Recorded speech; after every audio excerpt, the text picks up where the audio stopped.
Magandang araw po at usapang pangkalusugan muna tayo ulit. At dahil palagi kong sinasabi na walang kwenta ang iyong kayamanan kung hindi mo na ito mapapakinabangan pa. At siyempre, kalusugan ay mahalaga para sa pag-abot ng ating mga pangarap, okay? Kaya naman sa video na ito, pag-usapan natin ang mga benepisyo na may ibigay ng okra sa ating katawan. At bago po yan, hindi ako magsasawang magpapasalamat sa inyong lahat. Maraming salamat po. Mag-ingat po kayo palagi. At kung sakaling magustuhan nyo po ang aking video, baka pwede po akong makahingi ng isang pabor. Kung okay lang naman, kung hindi, okay lang din po. Baka pwedeng papindot ng subscribe buttons at mainit na isang likes para matulungan tayo na ipakalat ni YouTube ang ating video. Maraming salamat po. Okay, diretso na tayo sa topic natin. Mga magagandang benepisyo na makukuha natin sa okra. Ang okra, maliban sa siksik sa vitamina at minerals, mura lang din ito at madali lang itong tumubo.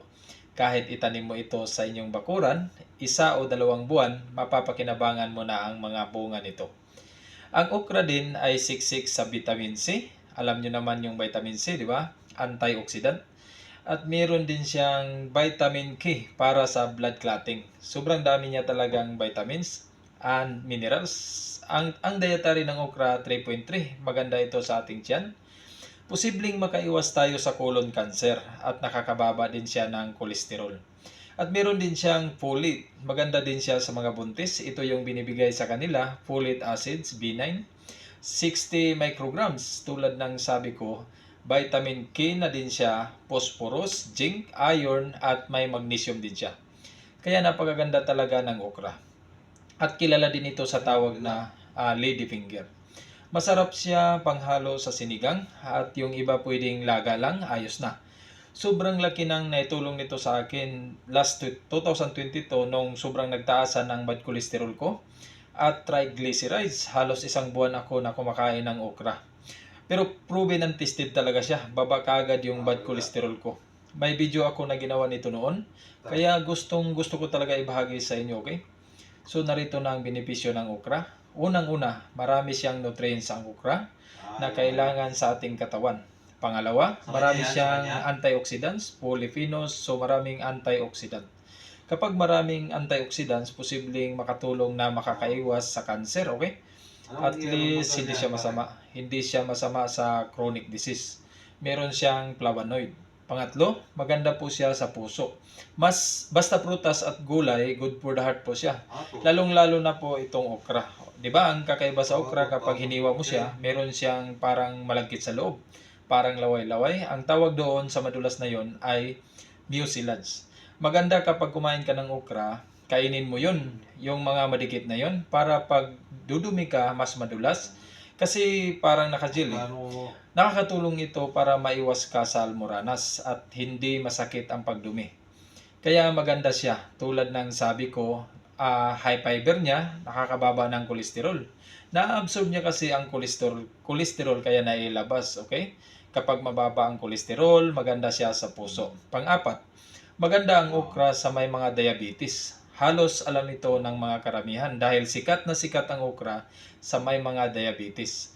May mga medical studies na ito, randomized medical trials o kahit hindi ganun siya karami, nasa 120 lang katao at ayon sa mga dalubhasang doktor, 60 katao ang binigyan nila ng okra at 60 katao ang hindi nila pinakain ng okra. Ayon sa resulta ng kanilang pag-aaral, lahat ng 60 katao na pinakain nila ng okra, halos lahat bumaba ang blood sugar. Yung 60 na hindi nila pinapakain ng okra, hindi bumaba ang blood sugar. Pero ganun pa man, nililinaw ito ng mga doktor na huwag nyo pa rin itigil ang mga gamot nyo. Kung nagiinom pa kayo ng gamot sa diabetes ngayon, tuloy nyo lang at sundin nyo pa rin ang doktor nyo. Ang okra ay dagdag tulong lamang. Imbis na kumain kayo ng mga donuts o mga cake, di ihamak na mas mabuti kung okra na lang. Pero kung wala ka talagang pambili ng gamot, nasa liblib ka ng probinsya at malayo ka sa bayan, pagtiyagaan mo na lang ito, ang okra. Dahil may pag-aaral naman talaga na patungkol dito na nakaya din niyang makatulong sa may mga diabetes. Kaysa naman wala ka talagang gagawin. Okay? Panglima, ang okra ay maganda sa mga buntis dahil meron siyang folate Binigyan ng mga doktor ang mga buntis ng folic acid supplements na 400 micrograms. Kapag kumain ka ng okra, meron ka na kagad 60 micrograms. Kaya maganda din talaga siya sa mga buntis. Pang-anim, anti-cancer properties ang okra. Ayon sa mga doktor, posible ito dahil may pag-aaral ito gamit ang mga hayop o animals studies, mga test tube studies na nakakatulong talaga siya. Pero sa tao, ayon sa mga magagaling na doktor, hindi naman ito nakakasama. Lalong-lalo na kung sarili mong tanim, alam mong siguradong malinis at walang mga pesticides. At ang kagandahan pa sa okra, bunga ito ng bunga at napakadali lang niyang lutuin. Tulad ng nabanggit ko, laga lang, ayos na. Gawan mo lang ng masarap na sausawan, healthy na, masarap pa pang ulam. At pahabol ko lang pala, ang okra pala ay hindi po siya gulay. Isa po siya ng uri ng prutas, okay? Ulitin ko ang mga health benefits ng okra. Maganda siya sa tiyan. Yung mga nahihirapang dumumi, makakatulong siya. Maganda siya para iwas almoranas. Makakatulong para pababain ang sugar.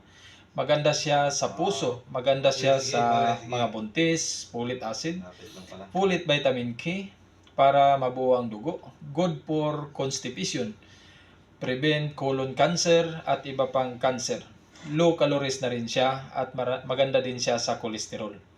Pampababa ng kolesterol, mas mababa ang kolesterol, mas maganda po sa puso.